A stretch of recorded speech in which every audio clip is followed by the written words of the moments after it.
రుద్రూరు మండల కేంద్రంలో శుక్రవారం నాడు ఉదయం శ్రీ అయోధ్య రామయ్య అక్షింతలు రుద్రూరు గ్రామానికి చేరుకున్నాయి. రుద్రూరు గ్రామ పెద్దలు, వేద పండితులు అయ్యప్ప స్వామి సన్నిధానం నుండి స్వాగతం పలుకుతూ గ్రామంలోని ప్రధాన వీధుల గుండా ఘనంగా శోభాయాత్ర నిర్వహించి విఠలేశ్వర ఆలయానికి చేరుకున్నారు. దారి పొడవునా గ్రామంలోని ప్రజల హారతులతో మహిళలు ఘనంగా స్వాగతం పలికారు. అయోధ్యలో శ్రీరామ మందిర ప్రతిష్టాపన జనవరి 22న జరగబోతున్న శుభదినాన్ని పురస్కరించుకొని అయోధ్యలో ప్రత్యేక పూజలు అందుకున్న శ్రీరామ అక్షింతలను వితరణ చేశారు.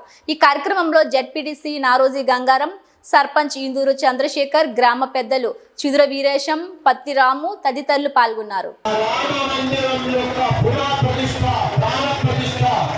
22వ తేదీ జరగబోతోంది.